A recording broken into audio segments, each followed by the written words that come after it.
bonsoir à toutes et à tous. Merci de votre fidélité à votre émission Café Mort les lundis à 21h. Alors ce soir, on va accueillir un nouvel invité. Donc quelqu'un qui nous vient du Blanc-Mesnil, mais il va vous raconter son parcours. Quelqu'un que vous entendez à la radio dans Time Sport, qui punch un peu, vous allez le voir, qui a des convictions, un chroniqueur sportif, ancien président d'un club de foot de la banlieue parisienne, mais il va nous en parler. Alors on va accueillir ensemble Kamel Aït-Kaïra, bonsoir. Bonsoir Akli. Alors bonsoir Kamel, merci d'être venu. Merci à toi pour l'invitation, c'est un plaisir et un honneur d'être ici. Alors, Kamel, tu vas nous parler de toi. Je sais que tu es toujours un peu, parce que tu es plus à l'aise à la radio pour parler foot et attaquer. Oui. Alors, parler de toi, c'est plus difficile, mais on va faire l'exercice. Qui est Kamel Aït-Kaïra? T'es né où? T'es de quelle origine? T'as grandi où? Parle-nous un peu de ton. Alors, moi, je suis né à Blanc-Mesnil. Je suis un pur Blanc-Mesnilois. Hein. Je suis né à Blanc-Mesnil. Je suis d'origine algérienne. Mon père, il est kabyle, de Bjaïa. Ma mère, elle est de Tlemcen. Donc, je suis issu d'une fratrie de six frères et sœurs. Hein. J'ai 3 sœurs. C'est beau ça, donc t'as l'île l'Est et l'Ouest. Voilà, l'Est et l'Ouest. Tu rassembles l'Algérie. Voilà, toi, t'es dans l'unité de l'Algérie, c'est ça? Ah, moi, toujours dans l'unité de l'Algérie. Et mon père, il nous a éduqués dans cette unité-là. Tu vois, d'Algérie, il n'est pas rentré dans tous ces problèmes. C'était vraiment l'unité d'Algérie. Bon, après, toutes mes vacances, je les ai passées à Bjaïa, t'as vu, parce qu'on allait chez mon père. Très belle ville, Bjaïa. Ah oui, Kamel, quand même, c'est l'autre ville, quoi. Ah oui, non, moi, c'est ma ville, Bjaïa. C'est l'autre ville, c'est la ville. Tichy, voilà. C'est ça. Et puis, je vais même te raconter une anecdote, Akli. Je suis même parti en colonie de vacances. En Algérie, à l'époque, oui, mon père, il m'avait avec mon frère. Avec l'amicale des Algériens en Europe. Voilà. Et je suis parti en colonie de vacances, plus loin que Tichy. Et on est resté un mois. C'était à Lota, à Soroltine, c'est pas Melbou, Lota, parce que le centre de vacances était, je crois, à Lota 1 ou Lota 2. Lota, voilà, Lota. Lota, bah, c'est à des lieux dits de Soroltine, c'est mon village, c'est mon patelin. Et c'est marrant parce qu'il y avait des centres de vacances, des centres de toile. Ouais, c'est ça. Et franchement, ça m'a fait une expérience magnifique, quoi. Je veux dire, c'était vraiment des vraies vacances et en immersion totale. Et moi, ce qui m'avait marqué, c'était tous les matins, quand on se levait le matin, c'était le lever du drapeau. Ça, franchement, le lever du drapeau le matin. Et le soir, avant d'aller dîner, pareil, le drapeau, etc. Et c'était vraiment une ambiance magnifique. Donc voilà, c'était une belle expérience. J'étais avec mon frère et le neveu de mon père. Donc voilà, donc c'est vrai que l'Algérie, on y allait tous les ans, comme tous les ans, comme tout le monde. On passait par le Maroc. C'était les longs voyages. C'était la grande traversée. La grande traversée, c'était magnifique. C'était la grande vadrouille. La grande vadrouille, voilà, c'est ça. Mais c'est vrai que c'est des souvenirs impérissables, quoi. Donc voilà, moi après, bon, je suis un passionné de football, j'ai joué au football toute ma vie. Alors on va y venir, ouais. Mais d'abord, parle-nous ce gamin de Blanc-Mesnil, de quel quartier à Blanc-Mesnil? Comment ça se passe quand on est enfant d'une fratrie? Comment ça s'est passé un peu cette enfance à Blanc-Mesnil?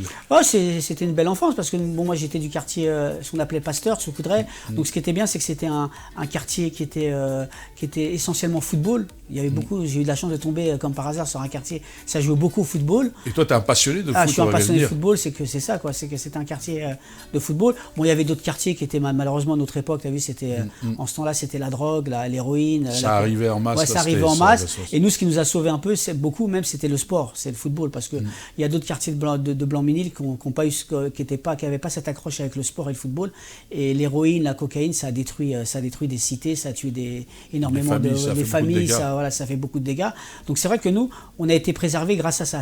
Moi, je peux dire que le football nous a sauvé la vie, parce que c'est vrai que c'était une période. Alors, on va y venir parce que c'est ton engagement, ça c'est ton engagement de ta vie aussi, parce que tu es bénévolement pendant longtemps, mais on va y venir. Mais donc, Kamel, quand on est effectivement un enfant comme ça de Blanc-Mesnil, c'est quoi ton parcours après? Qu'est-ce que tu as fait? Comment tu as évolué, tout ça? Dans un premier temps, j'ai fait toutes les écoles de Blanc-Mesnil, tu as vu, au quartier, école élémentaire, collège. Après, je suis allé au lycée Eugène Delacroix à Drancy, parce qu'il n'y avait pas de lycée à Blanc-Mesnil. Donc voilà, je me suis aussi inscrit au club de foot de Blanc-Mesnil. Hein. Il y avait 2 clubs de foot à cette époque-là, le SBM et le CSBM. Il y avait le SBM qui était le club des pavillons. Il faut que tu dises la différence, après on va le dire. Tu veux que je te dise maintenant la différence? Non, après, on va le dire après. Donc voilà, je me suis inscrit dans ce club de foot, donc on a joué au foot. Non, sincèrement, c'était une enfance heureuse. Parce qu'on était bon, déjà on avait une éducation, on devait rentrer après l'école, les devoirs, on avait une éducation très très stricte. Ma maman avant de venir en France, elle était en Algérie, elle était institutrice. Tu vois, à Tlemcen, ça change la donne. Voilà, ça change la donne. On avait quand même une éducation très stricte. Mon père était très, très, très, très strict aussi, hein, mais dans le bon sens du terme. C'est-à-dire que voilà, il s'occupait de nous, on savait quoi. Et on avait une enfance vraiment heureuse. C'est-à-dire, on rentrait, on faisait nos devoirs. Après, on demandait l'autorisation à ma maman parce que mon père travaillait, et on allait jouer au foot en bas avec tous les copains. Et après, on rentrait. C'était vraiment une enfance heureuse. C'est plus comme maintenant quoi. C'est totalement différent. Il y avait vraiment ce lien social entre tous les enfants, et le ciment, c'était le football. C'était vraiment le football, le ciment qui nous réunissait. Donc c'était une enfance, oui, heureuse. L'école, le sport. Alors, comment ça s'est passé dans le cadre de ton cursus? Tu as fait quoi comme études, Kamel? Donc, raconte un peu. Pourquoi ces choix après d'études? Le problème, c'est qu'à notre époque, c'est plus comme. C'est bon, peut-être maintenant. Tu vois, c'est tout ce côté. Les conseillers d'orientation qui avaient des prix qui. Préjugés, tu as vu, voilà. On était tous soit en BEP comptabilité, CAP, tu vois, mais il n'y avait pas de. Ouais, c'est ça. Dès qu'on était issu de la classe ouvrière ou d'immigration, s'il fallait faire le cursus le plus court possible. Voilà, c'est ça. Ils nous mettaient en BEP comptabilité, CAP, je sais pas quoi. Donc c'était vraiment, déjà il y avait vraiment une discrimination dès le départ là, et c'est pareil pour tout le monde. Hein. C'était comme tu as dit, c'était de la discrimination. C'était ce qu'ils voulaient, c'est qu'on fasse le plus court pour qu'on sorte le plus vite de l'école. Voilà. Donc les conseillers d'orientation, normalement, c'était leur métier de nous donner les meilleurs conseils et nous guider. Ouais. Ils en faisaient le moins possible et ils voulaient qu'on sorte du cursus. Donc j'ai fait un BEP, ce qu'on appelait BEP. J'ai fait un bac G2, gestion comptabilité.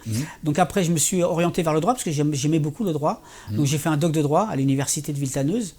Je voulais continuer plus. Je voulais faire une maîtrise de droit. Tu vois, je voulais vraiment aller plus loin dans le droit. Mais après, ce qui s'est passé, c'est que je me suis marié, donc il a fallu que je subvienne à mes besoins, donc je suis rentré dans la vie active. Et donc je me suis mis à chercher, j'avais mon bac G2 et mon doc de droit, mais avec un doc de droit, tu ne peux pas tellement travailler dans le droit, il faut vraiment minimum la licence ou la maîtrise. Mais bon, c'était un choix de vie. Et donc j'avais réussi à trouver par hasard, travailler dans la mode. Donc j'ai intégré la maison Chanel, rue Cambon. C'est quand même. C'est pour ça que je voulais que tu en parles. C'est un beau parcours quand même. Oui, c'est un beau parcours. Intégré avec un doc de trucs et puis la maison Chanel, c'est un mythe. C'est un mythe, ouais. Moi, j'étais rue Cambon, où il y avait vraiment le studio de Coco Chanel. Moi, je travaillais en collaboration avec le studio de Karl Lagerfeld. Donc, je travaillais pas directement avec lui, mais j'étais dans le studio avec lui, parce que je gérais tout ce qui était les tissus des collections. Donc, je travaillais aussi avec les ateliers, les mannequins, etc. Donc, j'étais vraiment au cœur de la maison Chanel. La maison Chanel, ouais. Donc alors, c'est comment? J'ai vu grandir tous les mannequins. Par exemple, Claudia Schiffer, je l'ai vu arriver, elle avait 14 ans, c'était encore truc. Inès de la Fressange. Inès de la Fressange, elle était là, c'est magnifique, Inès de la Fressange. C'était un rayon de soleil. C'est-à-dire, à chaque fois jamais elle a fait la tête. Elle a toujours le sourire, elle chantait dans les couloirs. C'était une femme magnifique, bien sûr, elle était là, c'était l'égérie de Chanel. Donc voilà, j'ai eu la chance de travailler dans ce... Et humainement, elle est comment? Tiens, parce que les gens, c'est vrai qu'on le maintenant, les gens, nos générations s'en rappellent, mais il y a plein de gens qui la connaissent pas, qui la voient maintenant faire ses collections, des choses, mais elle était comment comme Inès de la Fressange, sincèrement, avec elle, elle était magnifique. C'était quelqu'un de simple, elle disait bonjour à tout le monde, elle discutait. Vous pouvez la croiser dans le couloir, vous pouvez discuter avec elle, elle pouvait parler comme si il n'y avait pas ce côté, pourtant c'était une égérie, hein, c'était vraiment Inès de la Fressange, autant de Karl Lagerfeld et de Chanel, c'est ce qui se faisait de mieux. C'est l'égérie de Chanel, et même au niveau des mannequins, c'était la mannequin numéro 1 quasiment au monde. Donc non, elle était fantastique, elle était simple, elle discutait avec tout le monde, et c'est ce qui fait que chez Chanel, elle a été adorée pour sa simplicité, sa gentillesse, et elle avait toujours le sourire, elle rigolait, vraiment, elle était vraiment magnifique, et c'est pour ça que c'était vraiment l'égérie et tout le monde l'aimait chez Chanel. Donc voilà, donc j'ai travaillé chez Chanel pendant 2 ans, là. Après, j'ai eu l'opportunité de travailler mon directeur est parti chez Lanvin, donc j'ai travaillé chez Lanvin. Tu sais, ils avaient fait un projet rue du Faubourg Saint-Honoré en face de la boutique Hermès. Ça avait été racheté par L'Oréal, un projet une boutique de 7 étages de vente. Donc il m'avait demandé de prendre toute la responsabilité de le stock des 7 étages de vente. Donc c'était vraiment un gros boulot. Donc c'était une évolution. Donc T'es parti chez Lanvin. Je suis parti chez Lanvin. Après j'avais tendance, moi, à pas rester trop longtemps parce que j'avais un peu la bougeotte, j'étais jeune, tu vois. Donc, et puis, cette époque, on trouvait facilement. Et une fois que tu rentrais dans ce milieu-là, tu pouvais changer. Tu pouvais changer parce qu'après, on te connaissait. Le plus dur, c'est de pousser la porte. Voilà, c'est une fois que tu es rentré, après, tout le monde se connaît, c'est un cercle qui est assez fermé, tout le monde se connaît, tu vois. Donc, une fois que tu es là, ils appellent le directeur ou la directrice et c'est bon. Donc, après, j'ai travaillé chez Gianni Versace. J'ai eu la chance, oui. Alors là, c'était l'une de mes plus belles expériences. Rue du Faubourg Saint-Honoré. C'était un phénomène. C'était un phénomène. Faubourg Saint-Honoré, la boutique, ce qu'on appelait le vaisseau amiral. Et lui, il venait souvent à cette boutique, parce que c'était la boutique phare de Paris. Et on a fait des choses fantastiques avec lui. On a privatisé la boutique pour faire des défilés privés pour Madonna. Moi, j'ai vu toutes les grandes stars qui étaient à l'époque, qui étaient avec lui. Donc, on a fait des défilés privés dans une boutique fermée avec les mannequins. Ils étaient 15-20. Il y avait Madonna, il y avait Michael Jackson. T'as côtoyé tout ça, t'as côtoyé tout ça.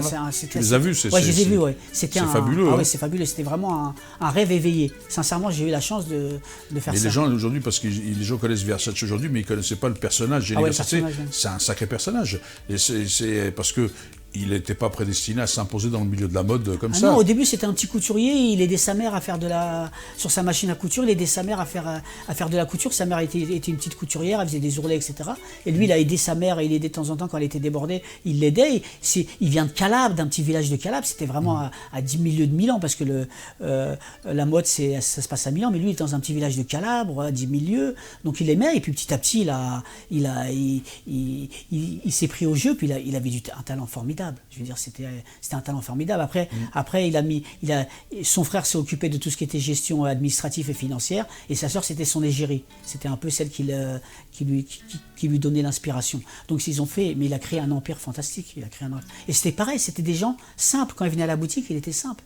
Il disait bonjour à tout le monde, il parlait, c'était vraiment, parce que c'est des gens qui viennent de petits villages, etc. Ils ont eu une notoriété, un boom, mais dans leur tête, dans leur esprit, ils sont restés toujours simples. Oui. Et franchement, c'était l'une des plus belles expériences que j'ai eues, parce que en plus c'était la période où Versace cartonnait, quoi. Excuse-moi l'expression, cartonnait. Et donc, et c'est là que j'ai rencontré, on avait Diego Armando Maradona comme client.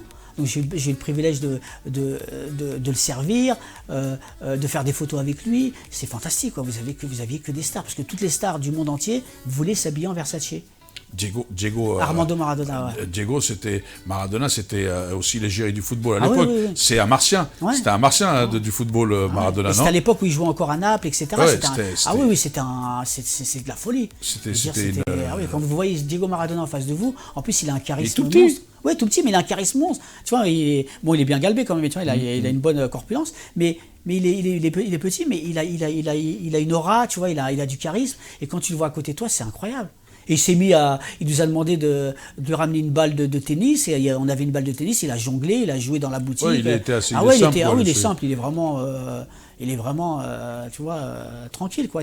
Et voilà, ça m'a. Ça t'est pas un peu monté à la tête aussi, Kamel, de rencontrer, je sais que non, mais de rencontrer tous ces personnages, ça peut te faire exploser en disant, je suis dans un autre monde, même si t'as pas dans le même monde qu'eux, mais de les fréquenter, ça peut te faire péter les neurones. Oui, il y a des employés qui pètent les câbles parce qu'ils pensent qu'ils appartiennent à ce monde-là. Mais moi, ma chance que j'ai eue, c'est que j'ai toujours habité Blanc-Ménil. Tu vois, je suis toujours, c'est-à-dire que le soir tu rentrais à RER, et tu retrouvais les copains, c'est un peu comme ce que je disais modestement comme moi, je disais quand je rentrais le soir, je retrouvais les qui m'appelaient, qui me disaient réveille-toi, la réalité t'es arrivé, c'est bon, redescends du train, là où t'es, c'est là ton truc. Ça permet de garder les pieds sur terre, parce que j'aurais pu habiter Paris. Mais là, si j'avais habité Paris, ça aurait été, tu vois, j'aurais été encore dans ce milieu. J'aurais pu déconnecter, voilà. Et moi, je suis très famille, etc. Donc, il y a toute ma famille à Blanc-Ménil. Donc, je revenais à chaque fois vivre à Blanc-Ménil parce que j'aime cette ville, j'aime la banlieue. Et voilà, et ça me permettait comme tu dis, voilà, réveille-toi, t'arrives, là. Après, tu retombes dans le bain, la famille, les amis, les copains, tu vas jouer au foot. Donc, moi, ça me permettait de. Mais c'est vrai qu'on peut facilement tomber dans le. Avant de continuer, tu jouais au foot pendant que tu étais chez Versace, chez Lanvin, Chanel, Lanvin, Versace. Tu jouais toujours au foot à Blanc-Ménil. Oui, à Blanc-Ménil. Tu jouais le dimanche à Blanc-Ménil. Le dimanche à Blanc-Ménil. Ça jouait à quel niveau, Blanc-Ménil, à l'époque? Après, j'ai joué un peu à Blanc-Ménil, c'était en district. Après, moi, en plus jeune, j'ai fait un intermède au Bourget parce que c'était en régional. Ouais. Donc j'ai joué en cadet, avant c'était les cadets juniors au Bourget, première au Bourget en PH. Après je suis revenu à Blanc-Ménil parce que c'était beaucoup plus simple. Parce que bon, vu que mes horaires de travail, je finissais très tard. Tu as joué jusqu'en PH quoi sur voilà, PH. Et après à Blanc-Ménil, j'ai joué jusqu'en DH. DH au Blanc-Ménil quand même. DH, à DH c'était déjà un bon niveau régional. C'est national, régional. C'est plus haut niveau régional. Voilà. Maintenant ça a changé les noms, mais à l'époque ça s'appelait DH. Voilà. Mais DH c'était un bon niveau déjà à l'époque. C'était Parce qu'à l'époque, je me souviens, Créteil, on était aussi en DH. Voilà, DH. Dire, non, c'est le meilleur niveau régional de France, DH. Donc voilà, donc surtout en Ile-de-France. Surtout en Ile-de-France. C'est beaucoup plus fort qu'en province, voilà, parce qu'il y a plus de clubs, plus d'émulation, etc. Et le niveau, il y a plus de monde, donc le niveau, il s'élève. Il s'élève automatiquement parce qu'il y a plus de masse. Mais donc voilà, donc après je suis revenu à Blanc-Ménil. Après on a monté un projet à Blanc-Ménil, c'est de faire monter le club de Blanc-Ménil qui était en district, le faire monter en ligue. Donc ils ont rappelé tous les anciens de Blanc-Ménil qui jouaient à un bon niveau. Donc moi j'étais au Bourget, je suis revenu à Blanc-Ménil. Et voilà, et on a monté ce projet, on est monté jusqu'en DH, maintenant c'est en National 3. Donc voilà, donc je suis revenu à Blanc-Ménil. Quand tu es revenu à Blanc-Ménil, tu es revenu en tant que joueur? En tant que joueur, ouais, joueur. Alors comment tu as basculé dirigeant? Raconte-moi un peu cette... Alors au départ, moi j'étais joueur. Après, bon. C'était en quelle année ça, Kamel, à peu près? Dans les années 80, c'est dans les années 80-85. Donc j'avais 23, 24 ans, ouais, même plus que ça. Donc moi j'ai toujours été entre guillemets sans me prendre pour un autre, j'ai toujours été un leader. J'ai toujours été capitaine dans mes équipes, j'ai toujours été de ce côté. Tu jouais à quel poste? J'étais numéro 10. Voilà, parce qu'il faut le dire quand même. Hein. Voilà, ouais, et le président, parce qu'après on va parler du président, mais le président était un meneur de jeu, c'était un manière de ballon. Manière de ballon, voilà. J'aimais bien toucher le ballon. Un petit profil, proche du sol, avec des appuis rapides, avec des appuis proches. Voilà, c'est ce qui fait que... C'est ça. Et donc moi j'étais souvent capitaine, donc après, à Blanc-Ménil, j'ai été joueur. Après, j'ai été éducateur, parce que je m'intéressais déjà, même quand j'étais joueur, à être éducateur. Donc j'ai été éducateur, j'ai commencé par entraîner les débutants. J'étais responsable de la catégorie débutants. Il faut le dire aux gens qui nous regardent, entraîner les débutants, c'est le poste le plus difficile. Ouais. Parce que les débutants, il faut leur apprendre des gestes, etc. Ce qui n'est pas le cas des autres, des cadets qui ont déjà des choses. Débutants, c'est vraiment... il faut être un entraîneur technique et très patient et très pédagogue pour pouvoir faire jaillir le potentiel et leur faire comprendre et sentir le ballon. C'est là où il faut vraiment être... Il faut toujours, dans les débutants, il faut les mettre ses meilleurs entraîneurs chez les débutants. Là, oui. Généralement, ils mettent... Parce que débutants, ce qu'il faut dire, c'est que c'est des enfants de 5-6 ans. Donc, ils n'ont pas une attention d'une heure sur un entraînement. Donc il faut vraiment être patient. C'est là qu'ils commencent. Je veux dire, c'est là que vous leur apprenez tous les gestes techniques. C'est que de la motricité aussi, parce que souvent on a des enfants qui ont 14-15 ans et qui ont un problème de motricité, c'est parce qu'ils n'ont pas été dans les catégories débutants. Et souvent quand on leur posait la question, ils n'avaient pas été dans les catégories débutants. On leur apprend la motricité, le déplacement dans l'espace, etc. Voilà, c'est important pour des enfants. Le jeu avec et sans ballon. Sans ballon. Donc c'est important. C'est vrai que débutants, tu as raison, c'est vraiment des coachs qui sont assez performants. Mais c'est pas la garderie prendre des débutants. C'est ça, contrairement à ce que l'on pense. On en pense. Ce sont les gens qui pensent à la garderie. Non, c'est pas garderie parce que...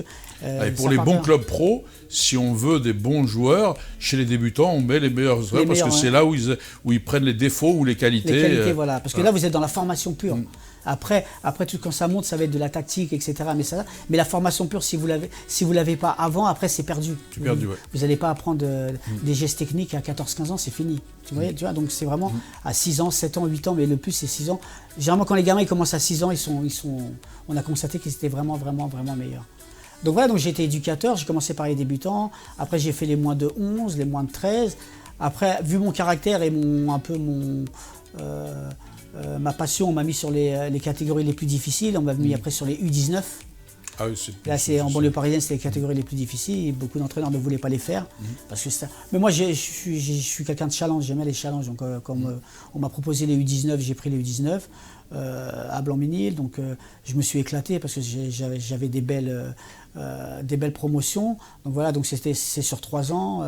Et le but, ce qui est bien, c'est que le but sur les 19, c'est que tu les prépares pour qu'ils jouent en senior. Donc tu fais vraiment aussi un travail de formation là. C'est-à-dire que tu n'es pas là que pour gagner des matchs, tu es là pour aussi préparer tes joueurs 19 ans à jouer avec l'équipe première. Parce que le but ultime pour ces joueurs-là, c'est de jouer avec l'équipe première. C'est intégrer l'équipe première. Voilà, c'est ça le but ultime. C'est bien de gagner des championnats. Mais si à l'arrivée tu as gagné les championnats et tu n'as aucun joueur de ta promotion qui a joué en première, en tant qu'éducateur, tu n'as pas fait ton travail. Donc c'était ça aussi qui était important. Et même là où on était fiers, moi, parce que moi je l'avais fait et il y en a pas mal qui le font, c'est que tu fais jouer des U19 en senior, c'est-à-dire que le coach senior vient te les chercher. Et là, c'est une fierté pour toi en tant qu'éducateur, tu vois, parce que ils ont le niveau. Et tu as eu quoi comme gamins qui ont un peu percé du Blanc-Ménil on en a eu beaucoup, on a eu des Babiani qui jouent à l'Inter, qui jouent à... Et les gens ne le connaissent pas, mais c'est un super joueur technique. Ouais.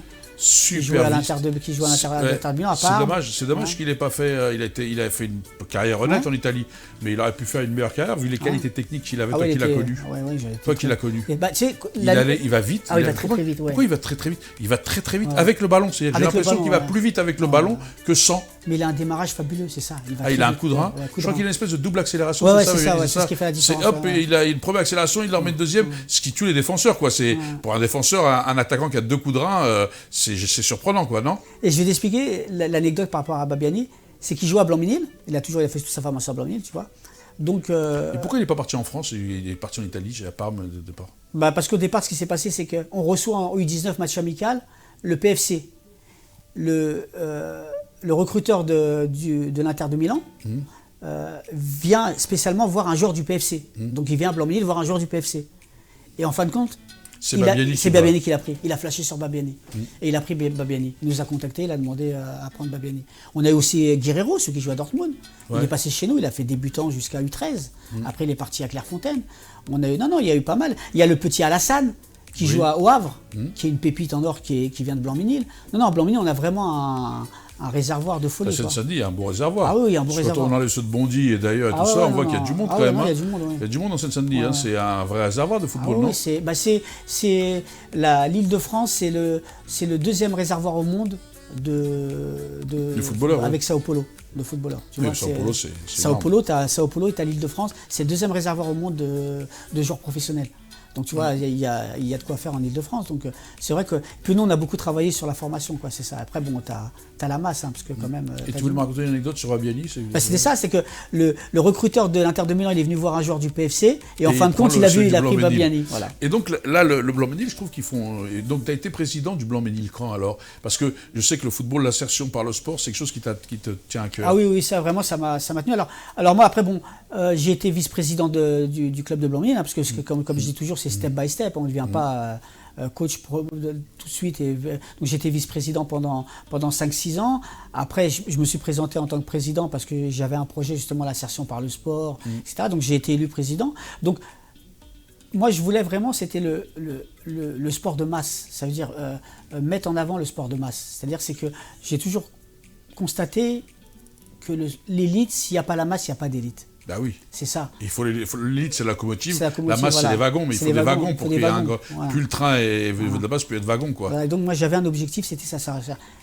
J'ai travaillé, ça a été pas dur, mais compliqué, parce que souvent les éducateurs, ils veulent faire que de l'élite, ils veulent pas faire de la masse. Mais je leur dis, si vous n'avez pas de masse, vous n'avez pas d'élite, parce que le réservoir, il est là.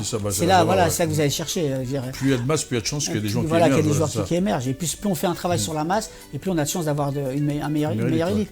Donc moi, le but, c'était de ne refuser aucun enfant. Moi, c'était mon objectif, c'était dans mon projet sportif, ne refuser aucun enfant. Ça veut dire ne fermer la porte. C'est compliqué parce que comme on ne peut pas jouer à plus de 11 en même temps sur le terrain, c'est ça, parce que les gens qui nous regardent disent « ouais, mais c'est facile, tu accueilles tout le monde comme au judo, tout ça ». Non. Au foot, tu es 11 sur le terrain. Si tu as 2 ou 3 équipes, après, il faut les gérer. Il faut des quarts, c'est très compliqué. Oui, c'est ça, en termes de logistique, il ne s'agit pas de prendre des joueurs. Mais bon, j'avais travaillé dessus, et moi, je ne voulais pas qu'on dise non à un enfant. Voilà, c'était mon credo, et je voulais le faire. Donc ça a réussi, hein. On est passé quand je suis arrivé, on était 800 licenciés, on est passé à 1200 licenciés. Donc on était l'un des plus grands clubs en nombre d'Île-de-France, voire de France. 1200 licenciés, c'est beaucoup. Alors tu devais être courtisé pour les élections régionales de la Fédération française de football, tu devais être assez courtisé. Si tu étais un des plus gros clubs, tu devais être très courtisé. Oui, très courtisé pour les élections, pour les droits de vol et les votes, parce qu'on a plus tu as de licenciés, plus tu as de voix. Bah oui, c'est ce que je dis. Donc voilà, c'est ça. Tu as dû être très licencié. Très courtisé en ce temps-là. Très courtisé par voilà, donc parce que là on était quasiment le plus gros club de Seine-Saint-Denis en termes de voix. Donc voilà, et il y avait aussi un projet où j'ai mis 4-5 ans à le travailler avant d'être président, c'est d'amener les enfants au foot vers la culture. Alors ça tient, je sais. Ça m'a tenu beaucoup, mais la vraie culture, hein, pas la culture, pas la culture de pacotille entre guillemets, mais même pour moi s'il n'y a pas de culture de pacotille, mais c'est vraiment leur faire découvrir des lieux sur Paris où ils n'avaient jamais découvert, c'est-à-dire les musées, etc. Donc j'ai appelé ce projet Grand Pont vers la culture. Donc le but c'était pendant les vacances scolaires, les enfants, on les prenait, hein, parce qu'ils n'avaient pas d'école. Grand pont, parce que les gens, il faut qu'ils comprennent que c'est un jeu de mots. Grand pont, c'est un geste technique du football. Comme le coup du foulard que la Fédération de football va intervenir, mais c'est le grand pont. C'est ça, grand pont, et après le grand pont vers la culture. Donc c'était pendant la semaine scolaire, ils viennent, ils jouent, et une semaine de stage, Et dans cette semaine de chat, automatiquement, il y a une journée consacrée à la culture. Donc, si ils sont obligés de venir à cette journée culturelle, sinon on ne les accepte pas au stage. Généralement, à 100%, ils venaient. Donc voilà, et le but, c'était de les emmener soit au musée du Louvre, on leur a fait découvrir tous les musées, musée le Grand Palais, musée d'Orsay, etc. Mais là où on a été plus loin, parce que j'avais aussi une collaboratrice qui s'appelle, je la cite, Nora Dekil, parce que c'était quelqu'un de formidable, qui est une instite et qui a fait un travail fabuleux. C'était, comme je disais... Nora, on te salue et bravo pour ton travail. Ah ouais, franchement, elle a fait un boulot. Heureusement qu'elle était là, c'était vraiment la cheville ouvrière et même le cerveau. Donc c'est ce que je disais, on peut sortir d'un musée aussi bête qu'on y est rentré, tu vois. Oui, c'est vrai, on peut rentrer, sortir. Donc, voilà, on peut rentrer, sortir. Comme au foot, hein. Voilà, comme au foot, on peut faire des gestes sans savoir pourquoi on les fait, sans avoir de cerveau. Hein. Mais quand on veut passer des paliers, il vaut mieux l'avoir. Il vaut mieux l'avoir. Donc là, ce qu'on a fait, c'est qu'avec Nora, c'est qu'on a travaillé avec une association d'élèves en art, tu vois, en art, etc. Et donc, eux faisaient comment ça s'appelle, emmener les enfants dans les musées, les guides, voilà. Et expliquer aux enfants. Tu vois, le guide, voilà, mais avec des questionnaires, etc. C'est-à-dire, les enfants, par exemple, ils allaient au musée de Louvre, ils avaient le choix. On leur disait, voilà, vous choisissez les grandes œuvres ou l'Égypte. Donc, généralement, ils choisissaient l'Égypte.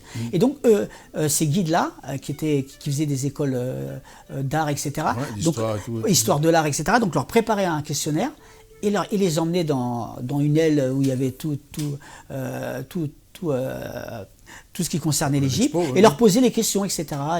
Et donc les enfants découvraient que ce tableau, que cette statue, etc. Donc ils racontaient l'histoire. Donc les enfants apprenaient beaucoup. Et quand ils sortaient du musée, ils apprenaient énormément. Et donc on a fait ça sur tous les musées. Musée d'Orsay, musée du Louvre, aussi des week-ends au Château de la Loire. On leur a expliqué avec des guides les châteaux, etc. Et aussi, là où on a été plus loin, c'est que on s'adaptait aussi à leur programmation scolaire. C'est-à-dire, s'ils étaient en 5e, s'ils étudiaient l'égyptologie ou ils étudiaient, on les emmenait dans des en lien avec ça. Programme. Voilà, et c'était vraiment, ça a fonctionné grave. On a eu et moi, là où on était content, c'est que des mamans venaient ou des papas venaient et demandaient s'il y avait le stage Grand Pont vers la culture. Ils inscrivaient, ils venaient même d'autres villes, de Drancy, tout ça, pour Grand Pont vers la culture. Parce qu'on les emmenait voir des concerts, des pièces de théâtre et toutes les catégories d'âge. Moi, on a emmené des U19 voir des pièces de théâtre, tu vois, et des vraies pièces de théâtre, du Shakespeare, etc. Pas des trucs à la MJC du coin, tu vois, il y a trois qui jouent de la timbale, etc. Non, c'est vraiment de la vraie culture, c'est vraiment des pièces de théâtre au théâtre du Châtelet, etc. Donc c'était vraiment magnifique. Il y a quand même de la vraie culture dans le Il y a de la vraie JC. culture, voilà. Non, mais je veux dire, oui, c'était... Mais j'ai compris, c'est pour ça qu'ils le regardent en disant qu'il n'a pas laissé. Non, mais toi, tu disais, c'est pas les trucs qu'ils ont l'habitude de voir, c'est-à-dire tu les sortais des sentiers battus. Sentiers battus, voilà. Mais tu vois, c'est justement pour ça que je t'ai dit ça, parce que je trouvais ça très original, ce que tu as fait au Blanc-Mini en tant que président, comme on t'appelle, le presidente, qui avait été le président. Je trouvais ça très original parce que j'ai l'impression que tu voulais, parce que le football, les gens, ils ont l'impression que c'est que le corps. Et toi, tu voulais aussi allier le corps et l'esprit parce qu'un footballeur doit être épanoui. Plus il a aussi le regard haut, plus il ressent la culture de ça, plus il sent l'art, plus il peut être artiste aussi dans sa façon d'être, parce que c'est peut-être qu'il voit le football différemment, non? C'est peut-être pour ça? Oui, parce que moi, les joueurs de football, nos jeunes ne deviendront pas tous professionnels. Non, c'est sûr. C'est plus facile de gagner au loto que d'être professionnel, tu as vu, avec la masse qu'il y a dans France et dans le monde. Donc moi, on voulait vraiment en faire des jeunes ou des hommes ou des ados matures, épanouis. Tu vois, qu'ils aient une ouverture d'esprit, pas qu'on dise, moi je détestais ça, par exemple, souvent il y avait des catégories, je ne veux pas dire des sports, mais ils se disaient plus intelligents que le football, parce que tout le monde disait que les footballeurs n'avaient pas de cerveau, et c'est faux, les footballeurs sont très intelligents. Après on caricature. Je voulais casser les schémas. Voilà, je voulais casser le schéma, les etc. Préjugés, l'orientation, casser ça et tout. Et on a réussi à le casser parce qu'on a été copiés. C'est-à-dire il y a plein de clubs de sport, autres que le football dans la ville de Blanc-Mini et ailleurs, qui ont copié. C'est-à-dire qui ont fait le grand pont vers la culture, qui ont amené... C'est-à-dire qu'on a été précurseurs dans ça. Et c'est vrai que les gamins, ils ne sont pas plus bêtes que les autres.